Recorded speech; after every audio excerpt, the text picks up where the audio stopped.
Good morning, everyone. I'm Diane Macedo. Thanks for streaming with us. In today's update, the U.S. hit another record in the coronavirus pandemic. More than 119,000 people are currently in the hospital with COVID-19. Overnight, California became the first state to hit 2 million cases. And if Americans don't stay home, the CDC is warning a post-Christmas surge could overwhelm hospitals. Nearly 9.5 million vaccine doses have now been delivered across the U.S., and over 1 million have been administered. President Trump is now in Mar-a-Lago for the holiday after saying that he might not sign the $900 billion bipartisan COVID relief bill.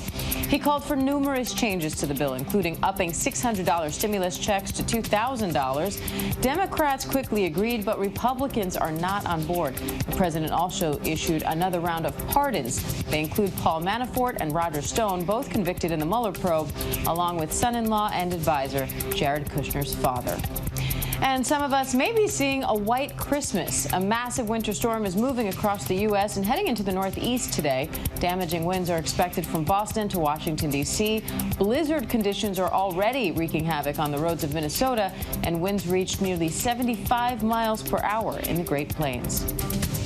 The NBA started its season early this week, giving us a glimpse into the future of professional basketball. We spoke with one young college basketball player about his journey from Cameroon to Waco, Texas, and the efforts made by the NBA to tap talent from all over the world. Here's Kenneth Moten. It's said basketball doesn't build character. It reveals one.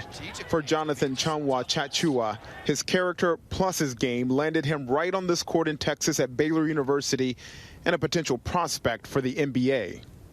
The college sophomore, a product of the NBA's global reach into places like Africa. So if you're from Cameroon? Yes, sir. How would you describe your playing style?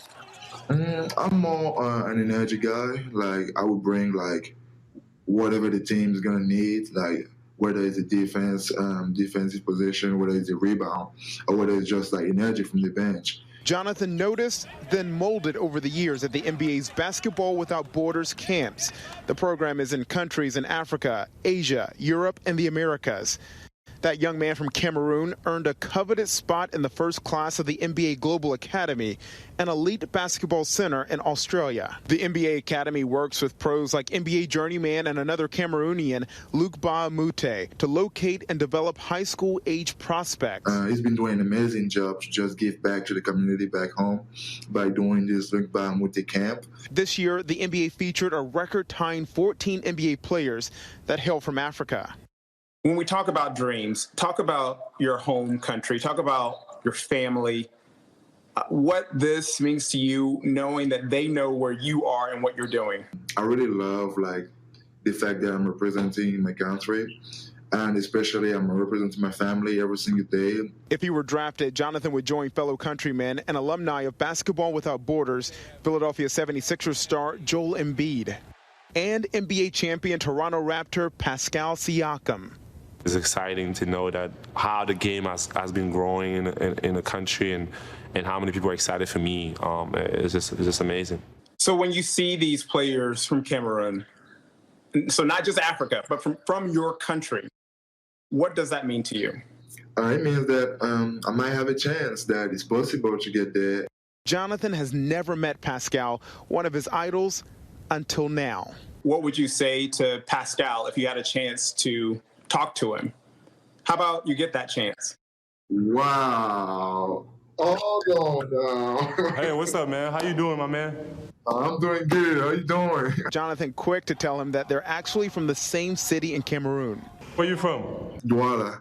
From one hometown kid to another, his message is simple. Work hard and believe in yourself. You can put all the hard work, but if you don't believe in yourself, it's going to be hard to match up against those greats out there. To see a young man from Cameroon, from your home country, what does it mean to hear that he's doing so well at Baylor? He's in NBA programs. He's doing so well. I mean, it means everything. It means everything. Dishing out sage advice to Jonathan that the challenges are not just battling for a roster spot, but also stereotypes. I think obviously as Africans, when we come in, we always get labeled right away, like you either big and you run in transition, you dunk. And I think like that's always the stigma around, African players. PASCAL knew that he could do more, and he did. I never imagined that I would have people looking at me, little old me, as the favorite player or somebody that, they want to model the game after. I'll be watching.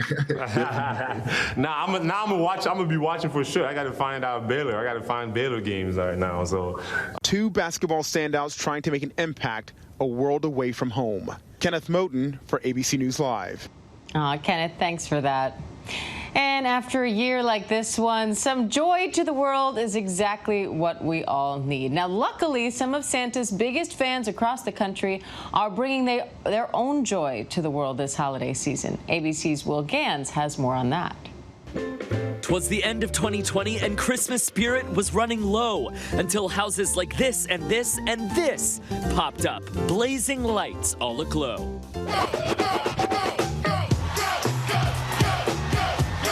It's helped to forget such a tough year. I mean, that's really probably the most important thing, Will, is that it's been really tough, and laughing and smiling makes things easier, and I hope I'm doing that. Frankie TWO-ONG from Houston becoming a TikTok superstar. His lights racking up millions of views, inspiring fans near and far.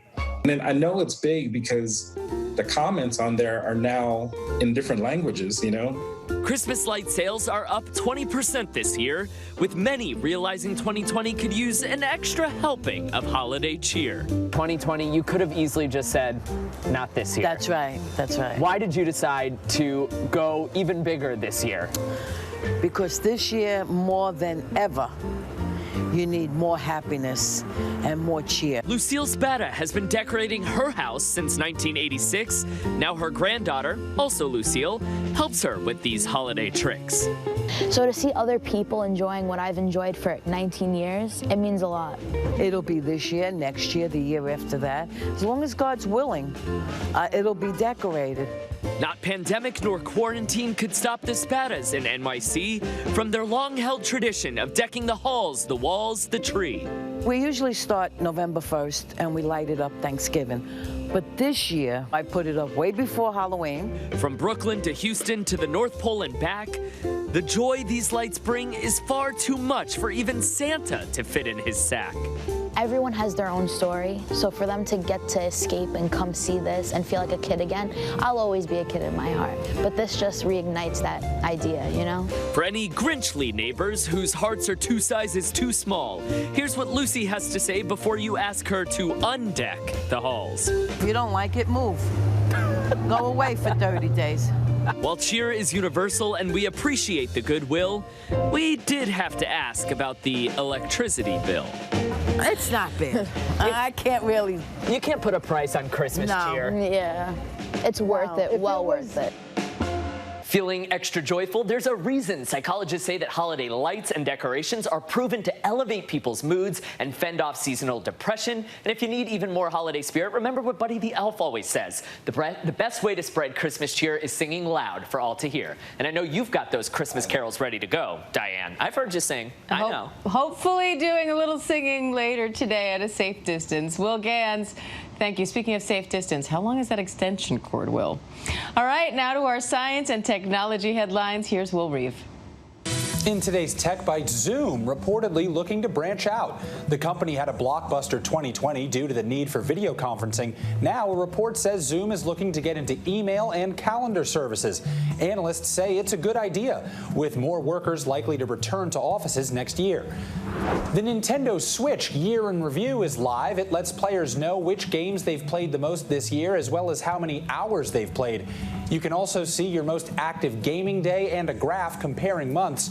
Lots of all-time highs are expected. And finally, it would not be Christmas Eve without NORAD's Santa Tracker. That'll be keeping tabs on Santa Claus' round-the-world journey for the 65th year in a row. Kids with questions about Santa's progress can even email NORADTracksSanta@outlook.com. Those are your Tech Bites. Diane, you got that email address down? Oh, I wrote it down. Will Reeve taking notes here. Thank you. And that does it for this ABC News Live update. I'm Diane Macedo. Thanks for joining us. And remember, ABC News Live is here for you all day with the latest news, context, and analysis. Wishing you all a safe and Merry Christmas. Feliz Navidad. Feliz Navidad. Feliz Navidad. Próspero año y felicidad.